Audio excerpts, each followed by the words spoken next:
Affaire, je suis plus populaire que Gbagbo. Tidiane Thiam, un bonimenteur prétentieux, pire qu'Alassane Ouattara. La vérité des chiffres.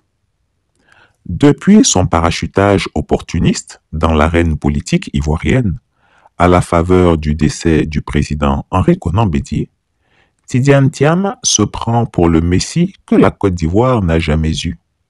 L'homme providentiel, censé apporter la libération nationale. Celui qu'il faut, sinon le pays sombrera dans les abysses. Une pensée absolutiste, un nombrilisme exacerbé, jamais vu jusqu'ici. Produit du capitalisme financier mondialisé, il est revenu du confort feutré des banques suisses pour, en guillemets, sauver un peuple dont il ignore tout. Souffrance, code, histoire. Un storytelling taillé sur mesure pour un homme qui, en réalité, prend les Ivoiriens pour des, en guillemets, bêtes, prêtes à gober n'importe quoi. Autrefois, pour Alassane Ouattara opposant, on avait inventé une fortune à faire rougir Kankou Moussa. C'était faux. Le vieux Grigou est devenu riche dans le luxe une fois au pouvoir. Mais avec Tidiane Thiam, on ne fait pas dans la demi-mesure. Il serait né avec le sang bleu des élites financières. Monsieur Premier partout. Monsieur Je connais tout et tout le monde. Définitivement, dans son vocabulaire, le pronom personnel « moi » a ses faveurs.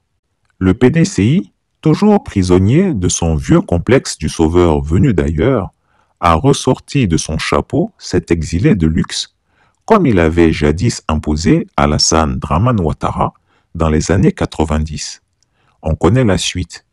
Exclusion identitaire, coup d'État manqué, rébellion, partition du pays, bain de sang. Disons-le simplement, le PDCI a l'art de faire revenir en Côte d'Ivoire des croque-mitaines qui tournent nos vies en cauchemar. Ce xénocentrisme, cette manie de croire que ce qui vient d'ailleurs est supérieur, est une spécialité bien ancrée au PDCI. Une obsession qui a causé de sérieux dégâts, car cet exotisme idéalisé se fracasse toujours sur la réalité ivoirienne. On ne peut pas avoir un frère aussi brillant et aussi loin. Ça fait mal. Ils ont besoin de l'avoir pour eux comme repère. C'est une référence internationale, mais qui sert mieux l'international que la Côte d'Ivoire. C'est vrai qu'il fait autant, mais on ne sait pas. Et tant qu'on ne sait pas, il ne fait pas. On a besoin de lui. Le despote Ouattara est encore hors sol après 15 ans de pouvoir. Thiam, lui, n'a toujours pas quitté la planète Mars. Et pire, à la prétention, il ajoute le mépris. Au mensonge, l'arrogance. Au vide politique, l'illusion d'une grandeur empruntée. Dès son entrée en scène, Tidiane Thiam s'est autoproclamé le meilleur en tout. Plus brillant, plus cultivé, plus cosmopolite, plus élégant, plus grand. Le gendre idéal. Celui qui reçoit les lettres d'Obama. Celui qui dîne avec les puissants. Celui qui cite des données invérifiables à l'oral, mais ne cite jamais son peuple, abandonné depuis plus de 20 ans. Il semble penser que quelques apparitions à Davos et des couvertures dans la presse occidentale suffisent pour obtenir les clés du palais présidentiel d'Abidjan. Son opportunisme éclate davantage à la lecture du livre d'Antoine Glaser, Le piège africain de Macron. L'auteur y révèle que Tidiane Thiam faisait le pied de grue à Paris pour être nommé par Emmanuel Macron au ministère français de l'économie. C'est las d'attendre une nomination devenue chimérique qu'il s'est tourné vers la politique ivoirienne. En tant que protégé officieux de Macron, il se rêve en candidat de la France, garant des intérêts de Paris dans une Afrique en pleine bascule géopolitique. Car à Paris, on commence à voir en Alassane Ouattara un homme vieillissant, rejeté par les peuples, affaibli par l'instabilité régionale. Il fallait donc un remplaçant bien estampillé, et Thiam s'est porté volontaire. Et voilà que sans base territoriale, sans ancrage local, sans expérience électorale, Tidiane Thiam prétend aujourd'hui franchir le premier tour. Même dans un modèle théorique, une telle hypothèse relève de l'absurde méthodologique. Le troisième élément que je veux noter, après ma désignation comme candidat, le leadership de l'opposition à travers la CRPCI, est quelque chose qui vient, en fait, que je viens de découvrir. Nous avions organisé un sondage avec une organisation de renommée mondiale pour connaître l'état de l'opinion aujourd'hui à quelques mois de cette élection présidentielle. Et les résultats sont disponibles depuis cet après-midi, en fait, par coïncidence. Et donc, ils indiquent un certain nombre de choses, mais je vais en relever deux. La première, c'est la popularité des leaders politiques, qu'on mesure traditionnellement en comparant les opinions favorables et les opinions négatives. J'ai l'honneur de vous dire que je suis en tête de ce sondage, et très largement, avec un solde très positif. Devançant l'ancien président de la République, M. Gbagbo, qui est deuxième dans ce classement. Nous allons diffuser tous ces résultats, vous y aurez accès, parce que nous croyons beaucoup dans la transparence. Mais le deuxième point qui est le plus important, c'est qu'on a demandé aux Ivoiriens, dans un deuxième tour d'élection présidentielle, entre M. Alassane Ouattara et moi-même, pour qui il voterait, et je l'ai emporté par 57% contre 41% pour M. Alassane Ouattara. Donc, plus de 15% d'écart. Donc, quand je dis que les Ivoiriens m'ont vraiment bien rendu l'effort que j'ai fait pendant ces derniers mois, je le dis sans hésitation et sans réserve. De quel sondage parle-t-on? Quel institut? Quelle méthode? Quel échantillonnage? Quel biais? Aucun institut reconnu ne l'a validé. Aucun média ne l'a relayé. Aucun électeur n'en a entendu parler. Ce sondage n'existe que dans l'imaginaire de Thiam ou dans les PowerPoint de ses communicants en mal d'adhésion populaire. Le PDCI, désormais fragilisé sous sa direction, peine à retrouver une cohésion. Là où le président Bédié, fort d'alliances historiques, peinait déjà à atteindre 25%, Thiam, isolé, contesté en interne, coupé de la base, ne peut raisonnablement espérer au-delà de 12%.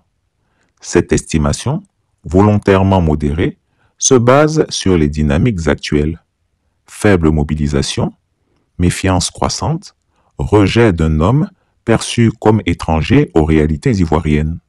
Même parmi ses partisans, beaucoup avancent à visage couvert, conscients de l'absence d'adhésion réelle. Ce que Thiam appelle en guillemets popularité n'est qu'un mirage médiatique entretenu depuis Paris, bien loin du terrain ivoirien. Face à cette manipulation grotesque, remettons les faits à leur place. L'élection présidentielle de 2010, la plus documentée de l'histoire du pays, avait donné Laurent Gbagbo, 1 755 795 voix, soit 38,3%. Alassane Ouattara, 1 480 610 voix, soit 32,08%. Henri Konan Bédié, 1 165 219 voix, soit 25,24%. À l'époque, la liste électorale comptait 5 725 720 inscrits, avec un taux de participation record de 83%. Aucun de ces poids lourds, soutenus par des partis enracinés, des décennies de militantisme et une vraie machine électorale, n'a dépassé 40% au premier tour. Et Tidiane Thiam, nourri à la mamelle du chiffre roi, prétend lui franchir ce cap dès le premier tour. Même en projection fictive, cela relève de la démonstration ab absurdo. Ce type de bluff technocratique, cette surestimation narcissique, ce marketing creux est exactement ce qui a précipité sa chute à la tête du Crédit Suisse. Son passage a laissé un sillage de scandales de gouvernance, une démission sous pression, un flou total dans la gestion des risques. Quand on manipule les chiffres sans rigueur, la vérité finit toujours par vous rattraper. Il y a de la condescendance. Il ne sort pas des cuisses de Jupiter. Mais quand tu as fini de te faire chasser d'une banque où tu étais, on a tous vu le rapport de la commission parlementaire suisse qui a parlé d'incompétence, de négligence, de mauvaises décisions. Ce rapport-là est là.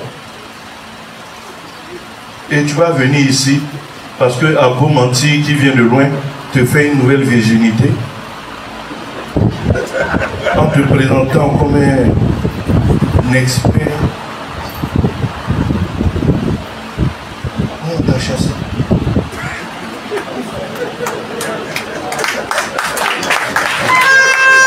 Et le rapport est cinglant.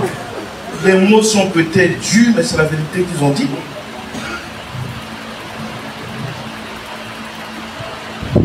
Mais malgré ça, ils se sont fait des avantages faramineux que le rapport a dénoncé. Et qui se moquent tant. Bon, si eux ils veulent l'avoir au PDCI, bon, ils ont trouvé leur mouton à 5 pattes. Le Ouazora, c'est leur affaire, mais nous ne sommes point impressionnés par cela. Le peuple ivoirien n'est ni naïf ni amnésique. Il n'élira pas un CV. Il ne votera pas pour un algorithme LinkedIn. Il ne troquera pas ses souffrances contre des titres bancaires. On ne conquiert pas Abidjan depuis Paris, ni le cœur d'un peuple avec des pages dans Force. Tidiane Thiam n'est pas un candidat. C'est une illusion, une bulle politique montée de toutes pièces par des cabinets étrangers et des élites hors sol.